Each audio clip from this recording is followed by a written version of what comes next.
A seguir, redescobrindo a Segunda Guerra, no Nat Geo.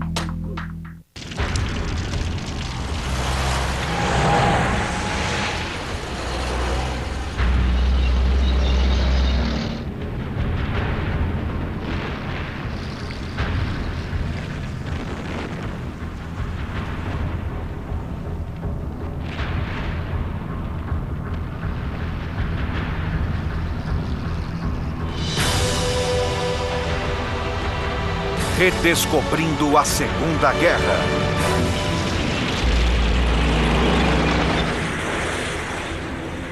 A agressão nazista.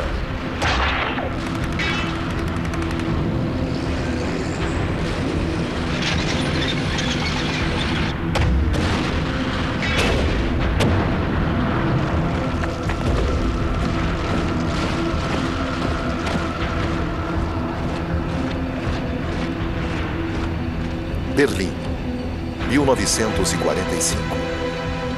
A Europa foi libertada do reinado do terror nazista. O Exército Vermelho está travando suas batalhas finais.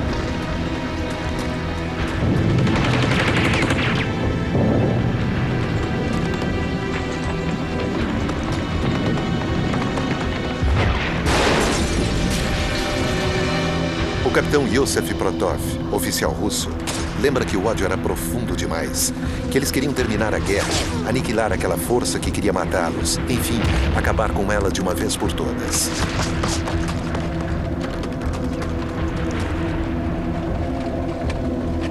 Os dias de Hitler estão contados. Ele deixa seu bunker para produzir um espetáculo final, como visto neste filme de propaganda.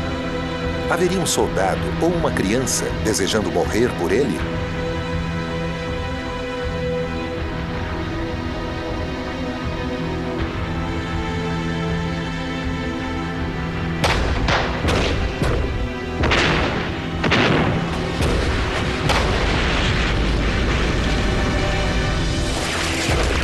A guerra matou cerca de 50 milhões de pessoas, a maioria civis inocentes. Para as mulheres da Alemanha, a provação continuaria mesmo depois de os canhões silenciarem. O livro, Uma Mulher em Berlim, é um relato profundamente perturbador sobre o estupro de mulheres alemãs pelos russos em 1945.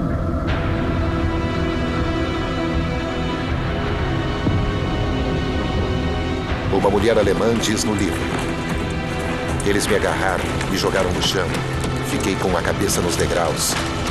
Vi um dos soldados de guarda, enquanto o outro rasgava minhas roupas íntimas e me estuprava brutalmente.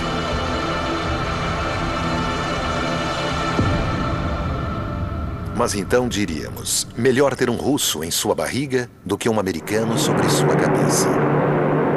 Ela se referia aos bombardeiros aliados que deixaram sua cidade em ruínas.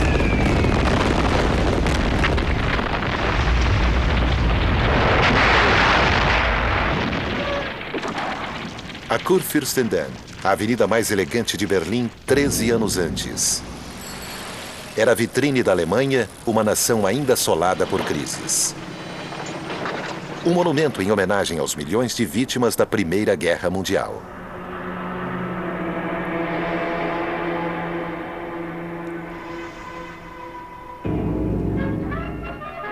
Marlene Dietrich está cantando O Anjo Azul, em Berlim-Alexanderplatz. Thomas Mann está saboreando seu Prêmio Nobel de Literatura à sombra das árvores da Avenida Unter den Linden. Berlim é um importante centro cultural da Europa, uma das cidades mais abertas e tolerantes do mundo.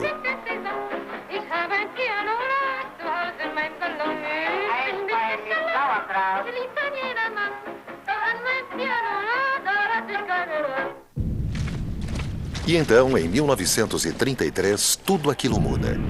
Através de intimidação, demagogia e explorando o amargor dos veteranos alemães, Hitler e suas milícias armadas, como a SA, com seu hino The Horst Wessel Lied, tomam o controle da Alemanha.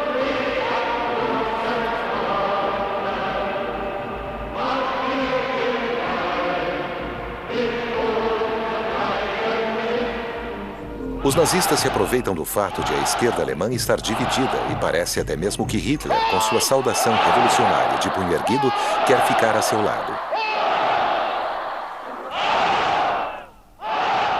Comunistas alemães obedecem ordens de Moscou, que vê os democratas sociais como verdadeiro inimigo. Nenhuma aliança é possível entre eles. Assim, pela última vez, comunistas alemães cantam a Internacional.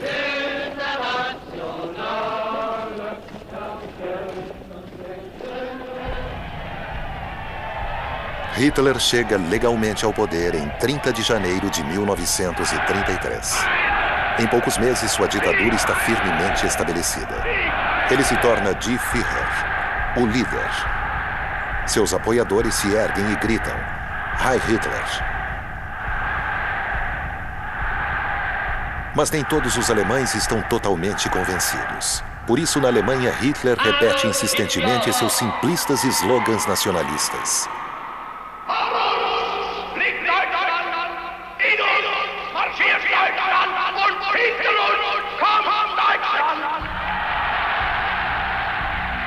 Com esses discursos, Hitler conquista cada vez mais pessoas, pois ele tem um notável poder de persuasão sobre as massas. Mas o que ele quer? Em seu livro, Mein Kampf, Minha Luta, ele declara claramente o que chama de suas missões. Sendo um dos amargurados veteranos da Primeira Guerra Mundial, sua primeira missão será destruir a França, apagar a humilhação do Tratado de Versalhes de 1919, que despojou a Alemanha de seu exército e de parte de seu território.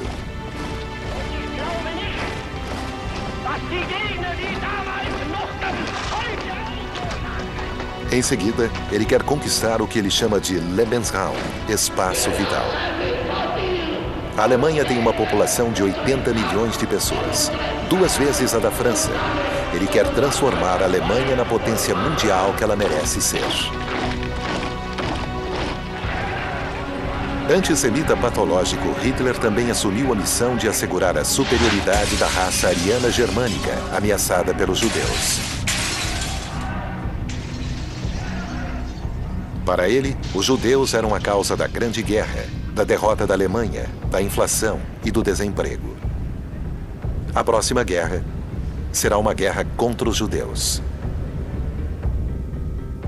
Eles serão enviados a Dachau, o primeiro campo de concentração onde Hitler encarcera os antinazistas, os comunistas, os social-democratas e todos aqueles que se opõem ao regime nazista. 12 de março de 1938. Finalmente, Hitler assume a missão de trazer todos os povos de língua alemã sob a égide do Reich, a começar por aqueles de sua própria terra natal, a Anschluss. A Áustria anexada e imediatamente submetida ao mesmo reinado de terror que a Alemanha, com a abertura de um dos mais abomináveis campos de concentração em Mauthausen, próximo de Linz. Que país será a próxima vítima? A vizinha Tchecoslováquia, onde há uma população alemã, os alemães sudetas. Mas o país é reconhecido como um estado independente pela Inglaterra e a França. Formam-se nuvens de guerra. 30 de setembro de 1938. Em Munique, templo do nazismo, é organizada uma conferência de paz de última hora. De um lado, Adolf Hitler, que está ficando cada vez mais assustador, e seu aliado, o ditador italiano Benito Mussolini. Mussolini, o fundador do fascismo, a doutrinação de uma nação inteira, desde a infância.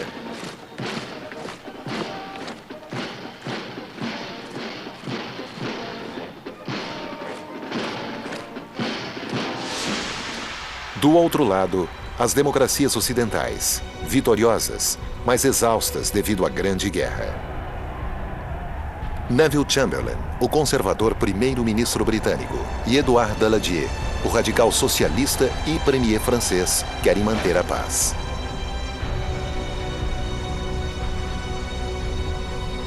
Eles acabam aceitando o inaceitável. Abrindo mão da província tcheca de Sudetenland para Hitler, em troca de sua promessa solene de não fazer mais reivindicações sobre qualquer outro território europeu. Mas que valor tem a promessa de Hitler? 15 de março de 1939. Apenas 6 meses depois, ele invade o restante da Tchecoslováquia e entra em Praga, acompanhado do Marechal Hermann Göring. Göring, um ex-piloto de caça da Primeira Guerra Mundial, um dos fundadores do Partido Nazista, é agora o ministro da Aviação e um ogro tentando encantar as crianças tchecas. Hitler não precisa mais da desculpa de reunir o povo de fala alemã. A poderosa indústria tcheca estará trabalhando para ele. Por que ele não deveria tirar vantagem disso? Os aliados o deixam se safar com isso. Voltaremos a seguir com Redescobrindo a Segunda Guerra no Nat Geo. Descobrindo a Segunda Guerra no Nat Geo. Moscou, 1939. A União Soviética é a última grande potência vizinha que resta para se opor a Hitler. Ela assinou um tratado de assistência mútua com a França. A União das Repúblicas Socialistas Soviéticas é o nome oficial da Rússia comunista e suas repúblicas satélites. Manipulação das massas na Praça Vermelha mascara a ditadura com mão de ferro de Stalin, que também jogou milhões de pobres infelizes em seus campos de trabalho, os Gulag.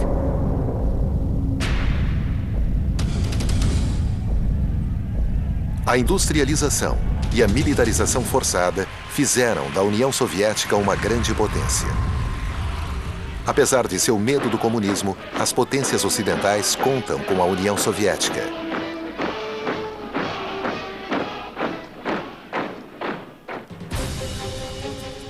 Hitler irá surpreendê-las. No verão de 1939, em seu chalé em Berchtesgaden, com seu ministro do Interior, Joachim von Ribbentrop, ele prepara uma manobra de obstrução. Hitler, que jurou destruir o comunismo, envia a Moscou Ribbentrop, o nazista, para assinar um tratado com seu pior inimigo, que faria história.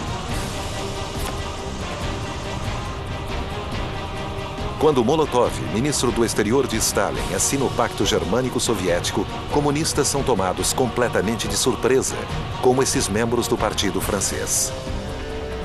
É agosto de 1939 e as pessoas na França estão aproveitando suas primeiras férias pagas, uma das maiores vitórias da Frente Popular Socialista. Quais as razões por trás desse pacto de não agressão?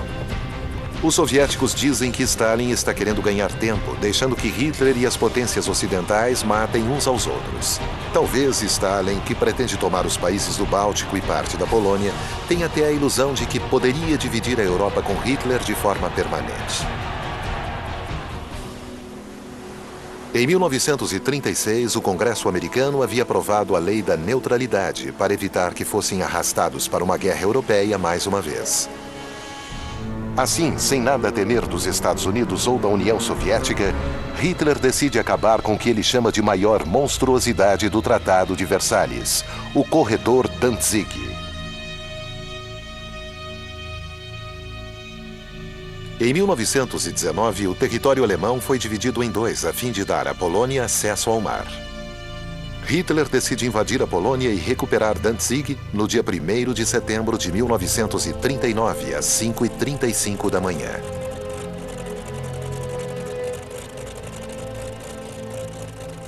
Primeiro de setembro de 1939. O primeiro tiro de canhão da Segunda Guerra Mundial é disparado contra Danzig.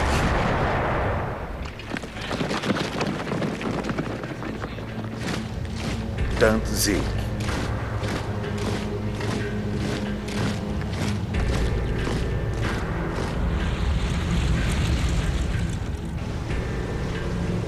Hitler está convencido de que franceses e britânicos não irão tomar qualquer atitude.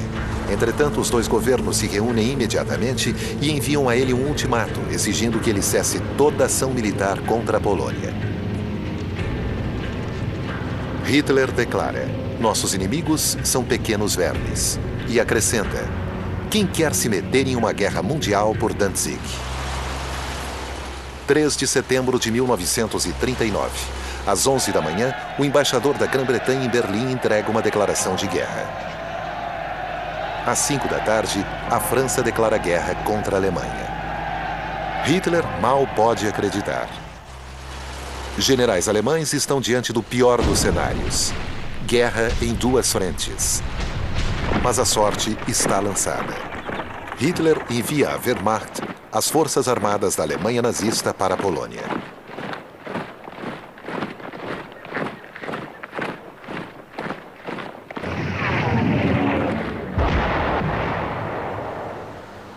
Entrando na batalha, como em uma era passada, a cavalaria polonesa investe contra os tanques alemães e é dizimada.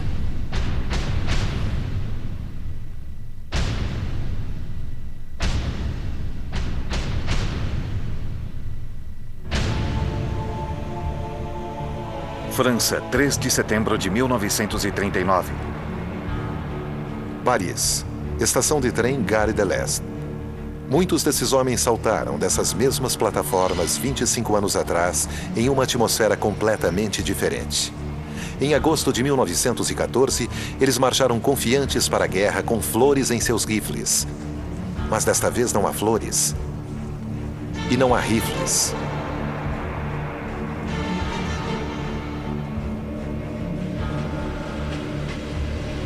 Ninguém quer lutar nessa guerra.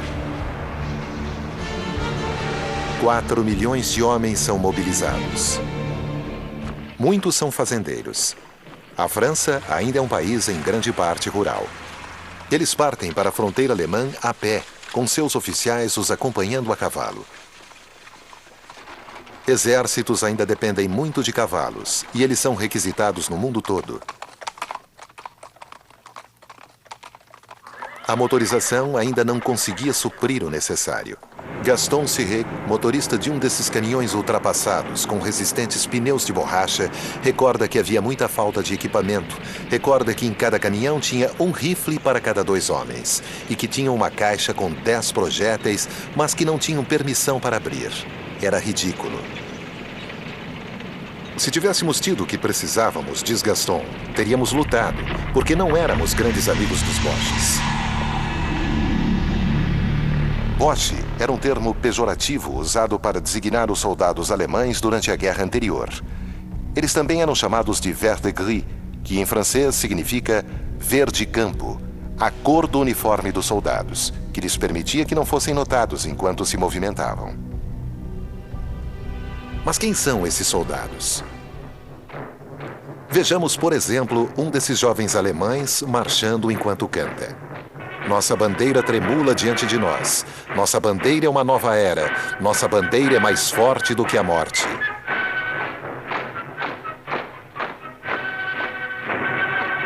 Seu nome é August von Kageneck e escreveu: Eu achava que a carreira militar era a escolha correta. Meus pais também pensavam assim. Meu pai dizia: pelo menos ali, você ainda pode abrir sua boca e dizer o que quer, e não tem que fazer aquela saudação nazista. Em setembro de 1939, August von Kageneck ainda está treinando para se tornar comandante de tanque. Ele escreveu: Meu pai, que era um general, me dizia: os franceses têm 40 divisões na fronteira, nós temos 15. Todo o restante está na Polônia. 500 mil homens contra 200 mil. Eles nos superam em 2-1.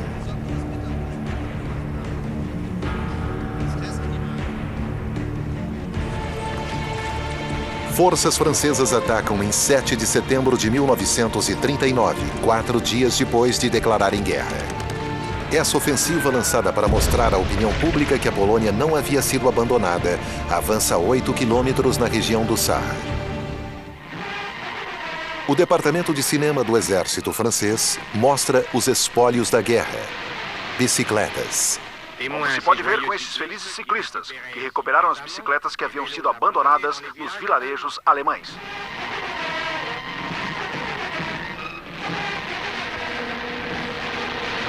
A ofensiva do Saar para ali e se degenera em uma série de escaramuças.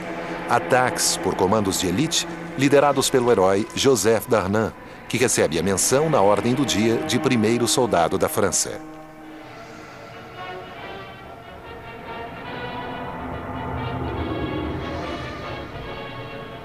Mais tarde, ele se tornará um dos colaboradores mais fanáticos dos alemães e, no final, ele será executado depois da guerra. O exército francês, apesar de seus heróis e de sua superioridade em números, não toma outras medidas. O general Maurice Gamelin, de 67 anos, é o comandante-chefe das forças aliadas franco-britânicas em terra. Os franceses são mais numerosos que os britânicos, que também acreditam que essa guerra não é para valer e que logo terminará.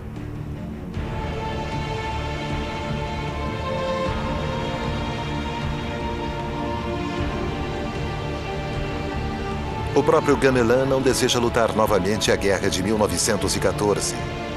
Ele quer evitar a qualquer custo um outro banho de sangue.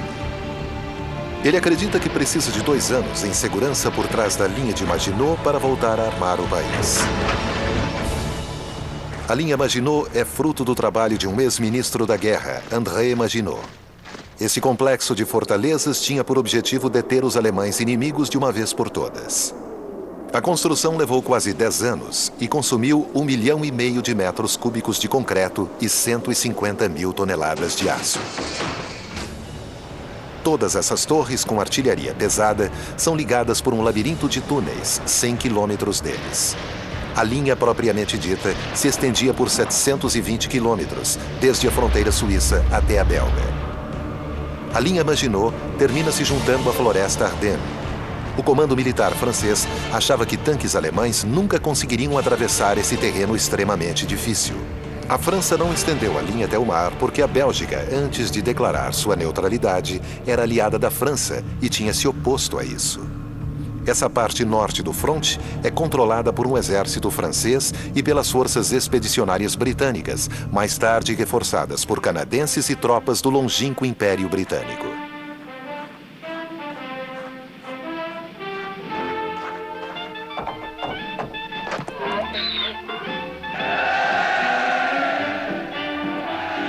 Na Grã-Bretanha, uma música popular na época era The Washing on the Siegfried Line. We're gonna hang out the washing on the Siegfried Line. Have you any dirty washing, Mother dear?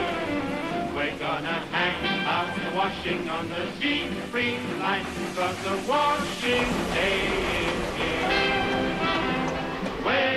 The weather may be... A linha Siegfried é a cadeia de fortalezas construída por Hitler diante da linha Maginot. Os alemães não atacam. Eles continuam tentando evitar uma segunda frente.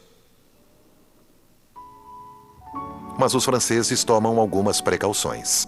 Eles evacuam a população de Alsácia-Lorena para as regiões de Périgord e Charente, ao sudoeste.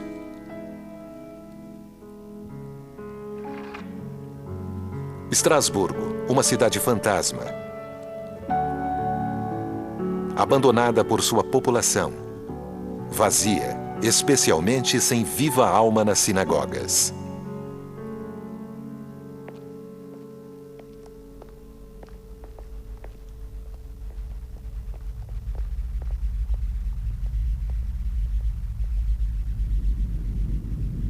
Varsóvia, setembro de 1939. Em setembro, Hitler ordena o bombardeio de Varsóvia. A cidade está cercada, mas ainda resiste.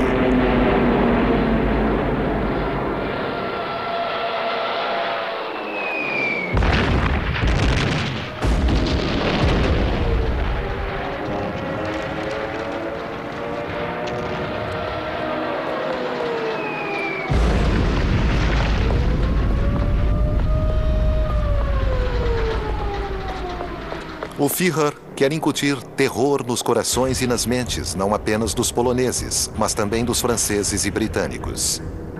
Isso é o que os aguarda.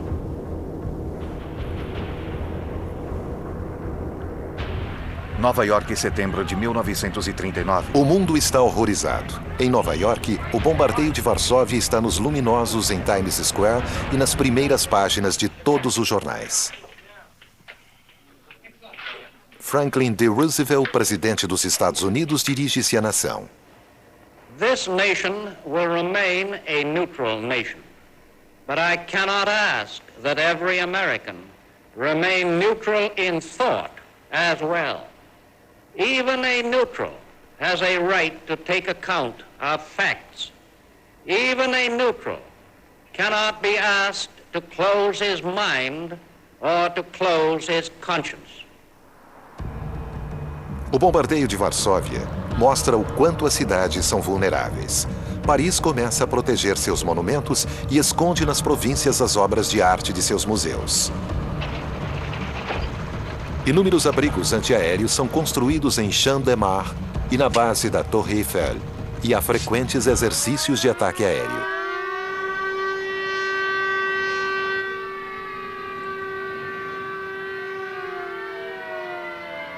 Máscaras de gás são obrigatórias.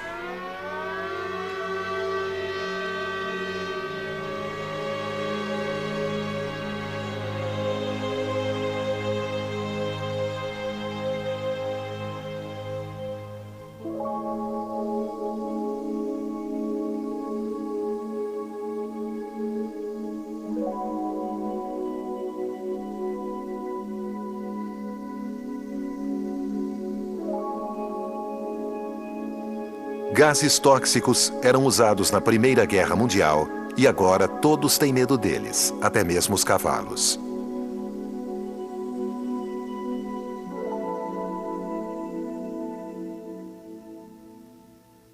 Voltaremos a seguir com Redescobrindo a Segunda Guerra no Nat Geo. Redescobrindo a Segunda Guerra no Nat Geo. Enquanto isso, a Polônia está sendo impiedosamente dividida.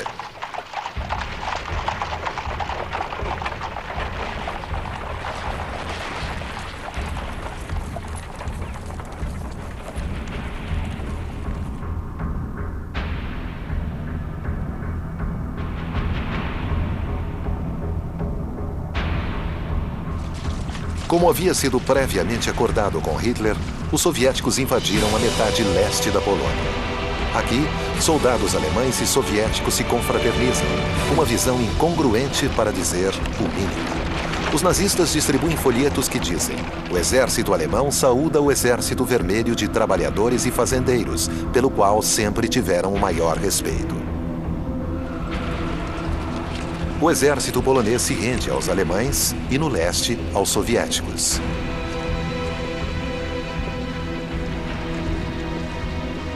E então Stalin ordena a execução de 20.000 prisioneiros poloneses.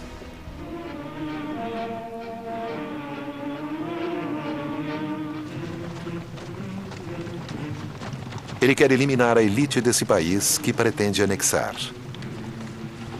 4.500 oficiais poloneses são executados com uma bala na cabeça na floresta de Katyn, próximo a Smolensk, na Rússia. 2 anos depois, no Kremlin, Stalin se encontra com o chefe do governo polonês no exílio, General Sikorski, que lhe entrega uma lista de oficiais poloneses desaparecidos.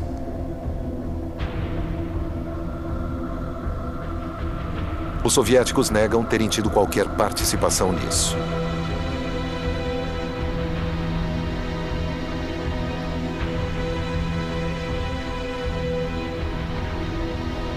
Em 1992, o presidente da Rússia pós-soviética, Boris Yeltsin, irá apresentar ao presidente da Polônia, Lech Walesa, a ordem original de execução assinada pelo próprio Stalin.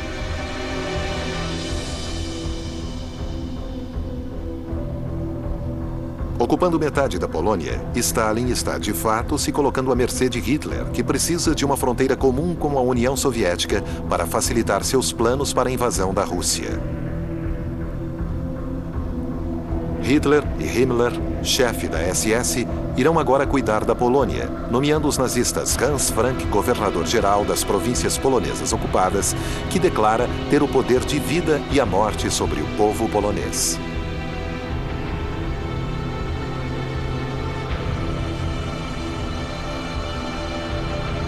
Depois da guerra, ele será julgado em Nuremberg e enforcado por crimes contra a humanidade.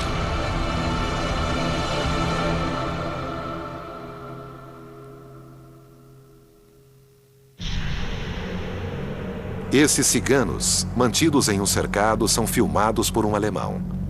Para os nazistas, eles não são pessoas. As mulheres serão obrigadas a se submeter à esterilização, pois não merecem se reproduzir. Os nazistas declaram estação de caça a ciganos. Centenas de milhares serão colocados em campos de concentração.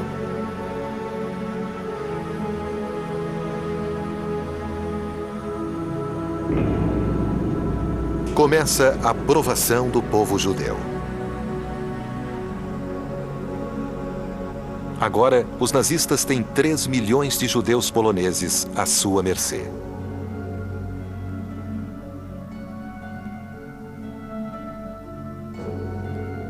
Hitler ainda não sabe ao certo o que fazer com eles. Enquanto a guerra está seguindo a seu favor, ele considera deportá-los para o leste ou até mesmo enviá-los de navio para Madagascar. Somente quando o desfecho da guerra torna-se menos certo é que Hitler e seus cúmplices desencadeiam uma loucura de ódio e assassinato. A solução final.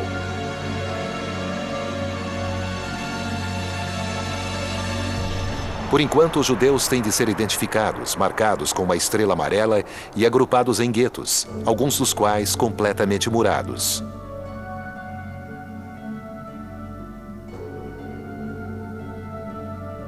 No diário de uma dessas pessoas desafortunadas se lê: é angustiante ver as cenas vergonhosas de violência que acontecem diante de nossos olhos, mulheres e idosos sendo agredidos nas ruas por criminosos insensíveis. Meus olhos se enchem de lágrimas. Toda a nossa impotência, todo o nosso isolamento está ali.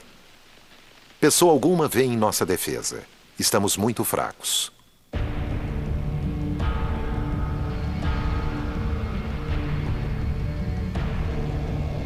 Gueto de Lodz. Todas as grandes cidades da Polônia terão suas prisões gueto, onde judeus alemães, austríacos e tchecos também serão presos. Os judeus aqui se sentem confiantes de que talvez um dia eles possam voltar para suas casas. Eles não sabem que vão morrer de fome e de frio. Eles não sabem que o Shoah está prestes a começar. Habitado por judeus. Entrada proibida.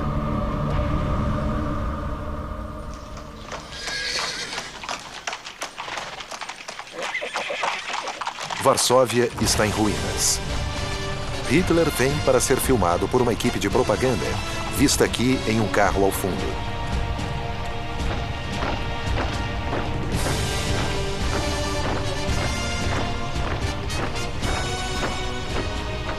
Esses vitoriosos soldados alemães marcham a passo de ganso ao som da marcha dos granadeiros, mas eles não foram muito eficientes durante a campanha polonesa. Preparação fraca, uma falta de espírito de luta e até mesmo casos de indisciplina são pontos que o comandante-chefe, general von Brauchtier, ousa relatar ao Führer.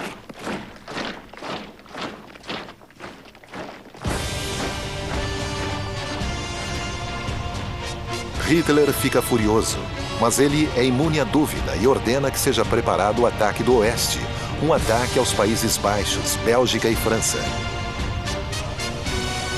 Alguns de seus generais acham loucura.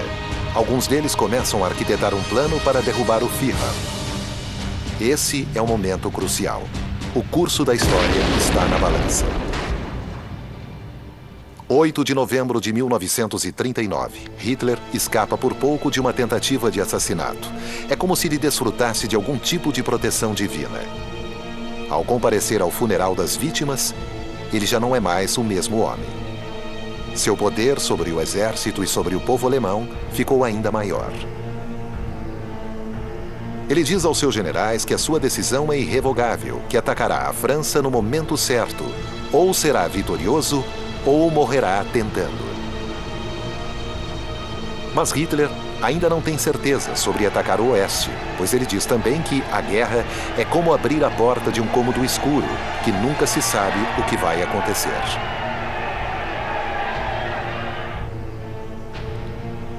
No final, ele adia a ordem para atacar e volta ao seu chalé nos Alpes para se encontrar com sua amante Eva Braun.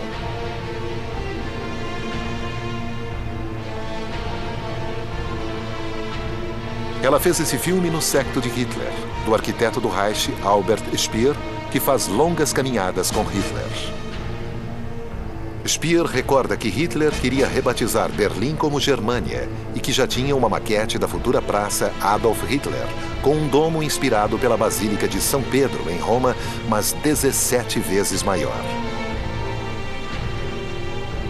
Speer diz então a Hitler que aquilo seria um alvo ideal para bombardeiros. Hitler respondeu: absolutamente. Goering havia lhe assegurado que nenhum avião inimigo iria voar sobre o Reich. De seu alojamento, o futuro oficial alemão August von Kageneck escreve para a mãe: estamos todos ansiosos para lutar. Estamos prontos para a batalha. E sua mãe responde: essa guerra é um crime e teremos que pagar por isso.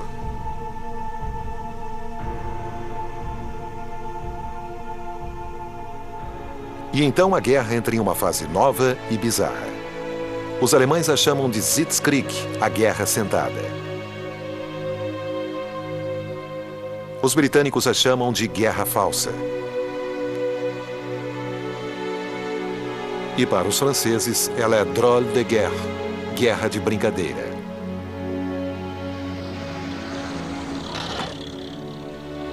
Um período de espera longo e estranho. Especialmente difícil para as mulheres. Para elas não existe apenas a angústia da guerra, mas também a preocupação com a sobrevivência de suas famílias.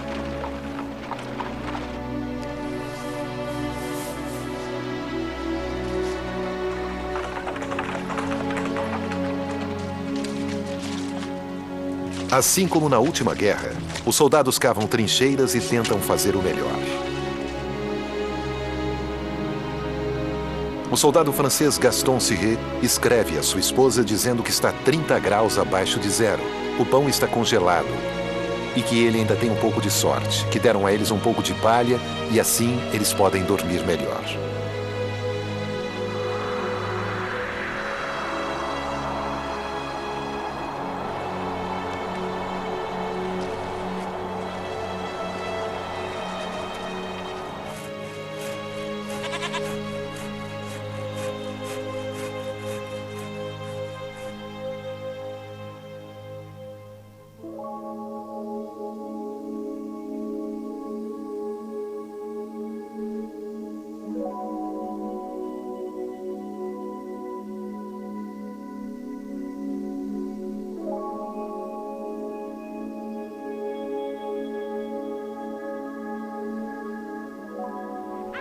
Josephine Baker.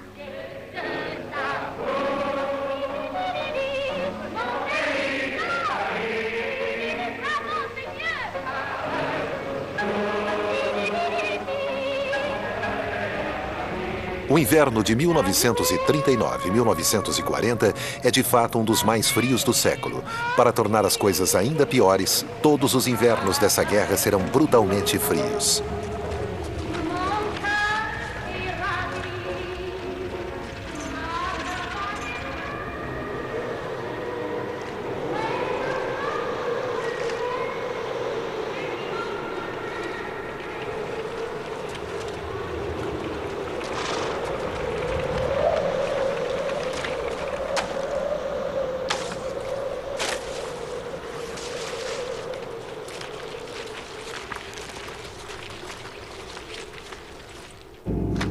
(1940) O comandante-chefe, general Gamelin, está esperando que os alemães ataquem pela Bélgica e se movimentem em direção a Paris através dessa planície aberta, como em 1914.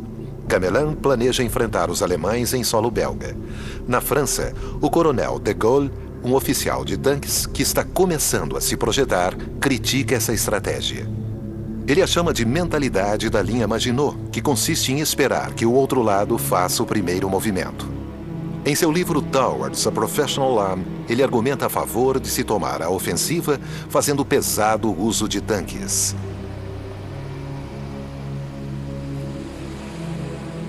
A França está fabricando 300 tanques por mês, mas eles estão sendo dispersados em todos os sentidos para dar apoio à infantaria.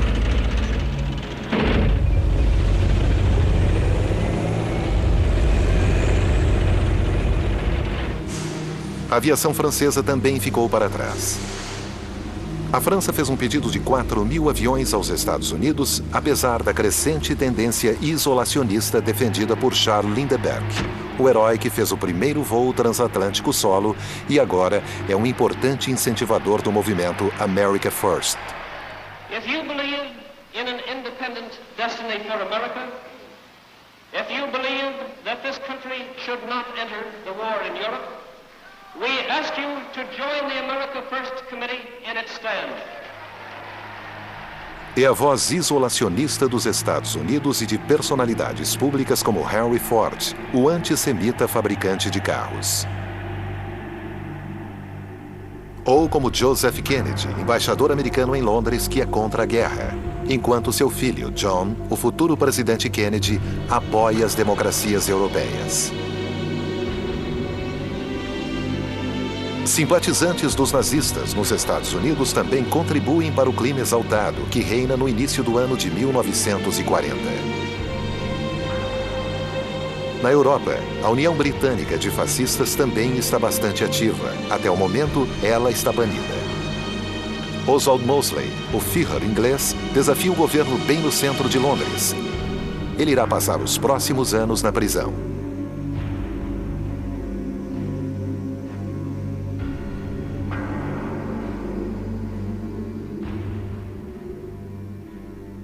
Os discursos de Oswald Mosley incitam as pessoas a irem para as ruas e impedirem a guerra. Mas Winston Churchill assumiu as rédeas do governo britânico. Aqui ele é visto com o general francês Gamelin e o almirante Darlan, que estavam em visita oficial a Londres. Voltaremos a seguir com Redescobrindo a Segunda Guerra no Nat Geo. Descobrindo a Segunda Guerra no Nat Geo. Um corpo expedicionário franco-britânico é formado para ajudar a Finlândia, que foi invadida pela União Soviética. Março de 1940. A França está se preparando para enviar seus soldados de elite, a Legião Estrangeira Francesa. A Legião Estrangeira, durante um século, vem recebendo os rejeitados do mundo, não importando seu passado, desde que ele não seja muito sombrio.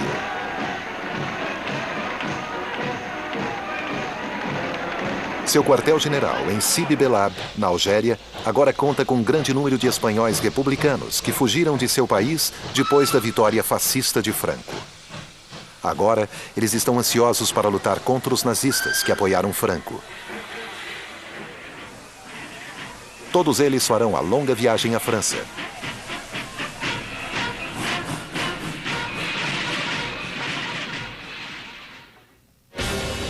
Os legionários embarcam em Brest, juntamente com os bem equipados caçadores alpinos, uma infantaria de montanha treinada para combater na neve.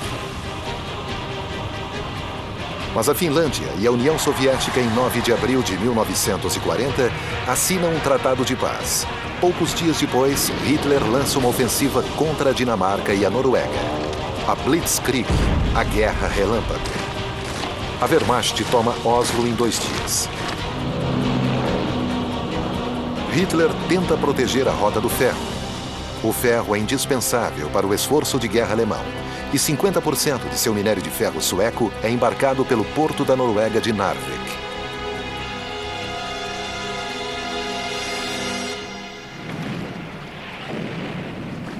Em 16 de abril de 1940, o corpo expedicionário franco-britânico chega ao fiord de Narvik.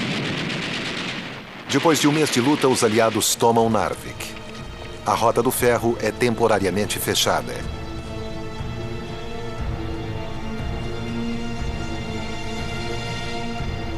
Essa vitória é boa para o moral francês e dá credibilidade a seu lema. Venceremos por sermos os mais fortes. Mas o corpo expedicionário terá de abandonar Narvik. E pelo restante da guerra, um carregamento de trem atrás do outro com minério de ferro sueco alimentará a máquina de guerra alemã. Os franceses são trazidos de volta para casa, pois os alemães acabaram de lançar sua ofensiva no Ocidente. Em 9 de maio de 1940, Hitler deixa Berlim em seu trem particular, chamado América, em direção oeste, para o novo quartel-general próximo da fronteira francesa. Hitler anuncia que a ofensiva apenas havia começado.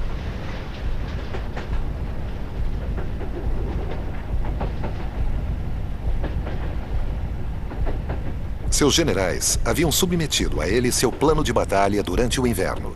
Ele parecia semelhante ao de 1914: atacar através da Bélgica. Mas Hitler preferiu a ideia do general von Manstein de cortar diretamente através da floresta de Ardennes e então seguir serpenteando, indo em direção ao mar e cercando os aliados com um movimento como um corte de foice.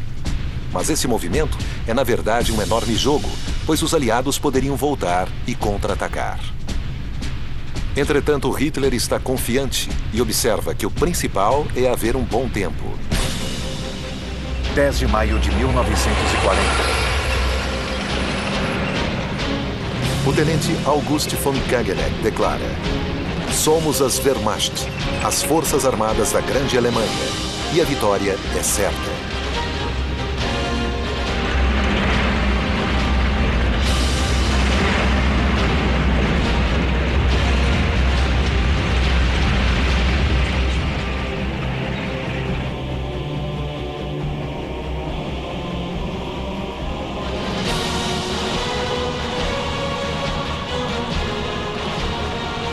Para os soldados alemães, sua terra natal está em perigo.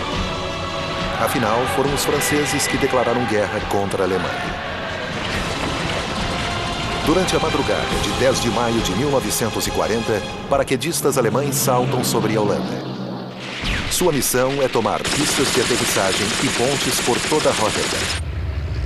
Ao mesmo tempo, Hitler lança sua máquina de guerra contra a Bélgica.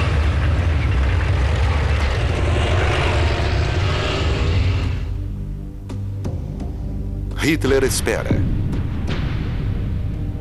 Será que os aliados cairão na armadilha? Próximo episódio: A Guerra Relâmpago. Versão Marshmallow São Paulo.